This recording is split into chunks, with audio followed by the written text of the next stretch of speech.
Bonjour à tous et bienvenue dans ce nouvel Œil de Will et merci à Camille Bess, dessinatrice de presse qui a notamment travaillé à Charlie Hebdo et Laurent Astier, illustrateur notamment de l'affaire des affaires, d'être avec nous aujourd'hui. Vous êtes ici aujourd'hui dans les locaux de la Nouvelle République à Blois pour un café-débat autour du thème « Je suis l'actu » organisé dans le cadre du festival BD Boom. Dans ce contexte douloureux, qu'attendez-vous en particulier de ce café-débat et comment l'appréhendez-vous ?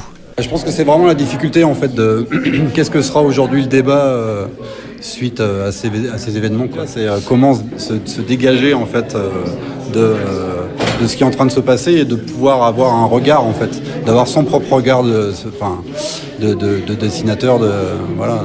Parce qu'on vit quand même dans un cocon en permanence, donc on voit la guerre à la télé, mais là d'un coup elle est sur notre territoire et ça change vraiment la donne, quoi. Alors justement, vous venez avec une envie pédagogique, un message particulier à faire passer ? Alors oui, la pédagogie, c'est important. Depuis janvier, alors je parle pour moi, je ne sais pas ce qu'il en est pour mes petits camarades, la pédagogie, c'est devenu très important. Moi, je sais que je suis souvent appelée par des établissements scolaires pour faire de la pédagogie, pour parler de liberté d'expression, de droit au blasphème, C'est quoi notre métier de dessinateur de presse ? Essayer de lever les incompréhensions, créer un dialogue, c'est vachement important. Alors justement, que pensez-vous de cette action menée par la Nouvelle République qui a ouvert son site internet aux 17-25 ans afin qu'ils dessinent sur l'actualité ? C'est super d'inviter les jeunes à participer à l'actualité d'une manière ou d'une autre, que ce soit en dessin ou même avec le texte. Il faut inviter les plus jeunes à lire la presse, à participer à la presse, à se rendre compte que c'est important, que ça fait partie de la liberté, pas que de la liberté d'expression, de la liberté en général. Ouais, puis je pense que le dessin, du coup, a repris son importance, quoi.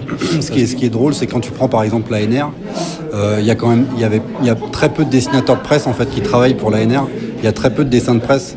Et d'un coup, en fait, l'ANR avait envie en fait de voir revenir justement cette manière d'appréhender les choses. C'est ça qui était intéressant. Et vous pensez que des vocations sont en train de se créer ? Ouais, ça a peut-être permis aux jeunes en école d'art de se rappeler que ce métier existe. J'espère que ça a créé des vocations chez les dessinateurs. J'espère surtout que ça a donné envie aux journaux de donner de la place au dessin.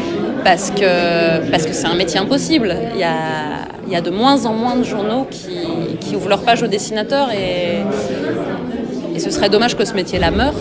On espère en effet que ce métier vivra très longtemps et je tiens pour ma part à dédier cet œil de Will à toutes les victimes de la barbarie humaine.